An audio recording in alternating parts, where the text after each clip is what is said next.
And we are in. Welcome to the Fat Man's revisitation of the Fantasy Games Unlimited Space Opera game system. This is Starsector Atlas 5. The United Ranan worlds, also including the MIT GSSR. Like I said, this is the world that was created for by the writers and designers for space opera, with the intentions of giving you your own ready to run world, which is typical. This is one of the alien races that inhabit the space around Terra and are in limited competition with humans, varying degrees.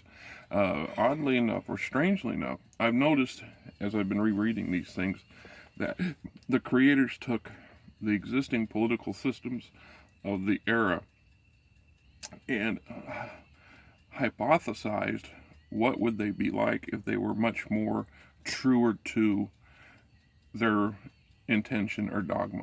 So in this case, the Ranan are these almost sheep-like beings, these sheep-like humanoids who have a form of socialist communism for a government, and they embrace it much more stringent than the human variants thereof would. They don't do the nod and the wink at it. They truly believe in their government system. This is going on their history. It says that we're one of the older races.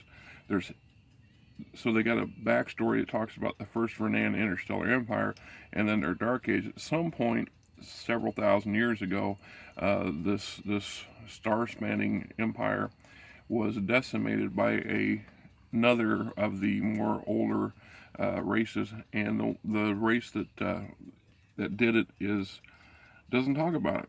They don't give their reasons for why they pretty much put these people back into the Stone Age. And see, it says here, usually helpful IRSO sources are strangely silent on the matter. One senses the ancient starfaring races deliberately holding back information for some inexplicable reason. Those well acquainted with RSO mannerisms report a momentary flicker of disgust when the manner is raised, followed by a characteristic deadpan expression. The much commented on veiled mask, which announces that the subject is not and will never be open for discussion. However, both the Federation and Blarad archaeologists have uncovered Arsal military artifacts and ancient remnants on scores of worlds. This suggests that the Arsal might have been instrumental in reducing the first Ranan interstellar empire to the Stone Age. So, there you go. These folks were numerously preyed upon through their more recent history. Just as a lot of their worlds were, oddly enough, a lot of their worlds were beginning to crawl back up out of the Stone Age almost simultaneously. They seemed to be even though they were not in contact with each other, in many aspects, weren't even aware that there were others of their kind still existing on other planets. They were developing technology, resurging, and then the Klackons show up, and it's these alien crustaceans who basically see everybody else as a meat source, as food, and so these meat raids were being conducted to some to extreme points where they almost decimate entire planets full of populations. And in the middle of this, the Blarad, whatever the government's called, show up, and also have a beef with the Klackons, and more or less come to the Ranan's aid to some degree, with some side effects, of course.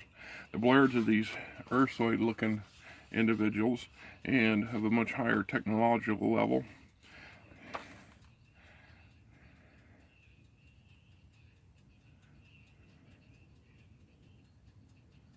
See what it says. The first Blarad contact with Ranan occurred in blah blah.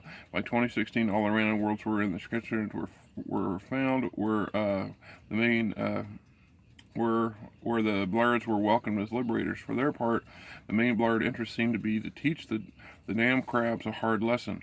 Duke Dragon, the first crack warships and elite Marine guards soon began slaughtering Klackon meat hunters with superior Blarad firepower. So the problem would be that a lot of these independent socialist-minded Ranan found themselves being looked after by another alien species, which, from all intents and purposes, looked pretty spooky to them too, and not necessarily in a bad way, but more like a overseer or a functionary, more as what's in the interest of the Blarad people first, and then the Ranan, which sets up later for some obvious stressful issues and begins to bring the area into a ripe readiness, or makes them easier to exploit and to encourage to rise up against their, quote, new overlords. This is where the GPR shows up. This is the human version of the Russian Republic and or Soviet Socialist Union, whatever. They came in and started introducing themselves and interacting with various Ranan elements and leaders and encouraging them to embrace their socialist beliefs and philosophies. Then it says here, the Blairs never asserted sovereignty over the worlds of NCG 7292. Further, the Ursoids were accused of defending their own people or property first. When they did finally arrive, it was a bald-faced fabrication, for the Blairs had acquired heavily casualties defending the Starsector, and they had reacted quickly. This was at a time before the GPR, just before the GPR showed up. The first major bug incursions occurred, and this was an area that got hit pretty hard, just like the Klackons. The bugs have very alien agendas, and most other living beings do not factor into it. So if they're not eradicating the native populations of a given planet, they're using them for whatever they're food, material, slave labor, whatever, which means that this entire region is constantly being fought over or disrupted until the most recent centuries, which is where the second Ranan Empire starts to develop, although it's not called an empire. Let's see. One of the problems, I read it and I found it interesting, but at the same time I found it a bit dry and boring because being born of a capitalist republic, I have this ingrained belief that the socialist, communist philosophies are terribly flawed and horribly controlling, and everything in here reads like that as a bad novel. So it is quite informative. It definitely makes for a different species. I would not recommend using these as player characters. The more as opponents of player characters. The whole environment is tough to deal with from my perspective. It would be a real challenge. They go into great detail here on the economy, the extent of the worlds, the various political parties, and how they react to the parties around them. They even have a pronunciation key for their language. Party membership, principles of social unitism, what have you. Party in the workplace, Big Brother's watching you, the armed forces of the URW. Granted, basically for all intents and purposes, the armed forces are the Ranan, and everybody either is serving in or an auxiliary of or in a support role of some sort. Even though majority of the Ranan worlds are agriculturally based, they have a pretty robust industrial capacity, most of it geared towards supporting the military and the government, though. From a player perspective, if the players were traders, it would be a very interesting place to operate within, because you've got so many strict rules and so many limited outlets for, I don't know, I'd say access, but there's still a lot of opportunities for very creative play. The People's Militia, life in the Ranan countryside, rise of state collectives and communes, life in the urban centers, criminal element, population control, transportation, forgotten unemployables. About 10 to 15% of the population are not employed, and the government pretends like that doesn't happen. It doesn't exist, which isn't too unlike some of our governments here, right? You can see a key star, the home sector for the Ranan.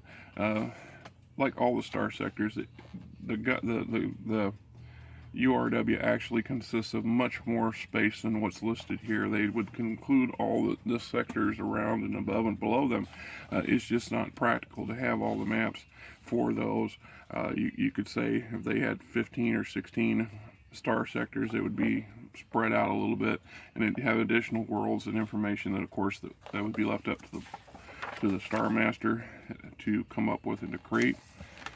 We get into the various worlds and background information. This is probably a more interesting read to me than the first part was, because you get to know a bit more about how things operate, how things work, how things are a little different from each other. Typical Soviet era Cold War worlds to some degree, based on an alien species.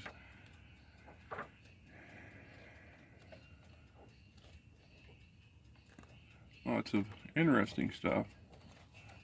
Getting them back here, and they delve into a couple there's a couple bug planets and some Klackon worlds that resist being eradicated, and so on and so forth. So there you have it. Starsector Atlas 5. Good addition to the game system, but from my perspective, not as conducive to play. I don't remember tapping this one when we were playing Space Opera when I was younger, but it's possible. It's possible we did. I'm sure I used some of it for background information. The thing, of course, being is that you have so much material, so many places that you got unlimited uber amounts of stuff. So it's not unreasonable or impossible to find uses for it. There you go. And on to the next one.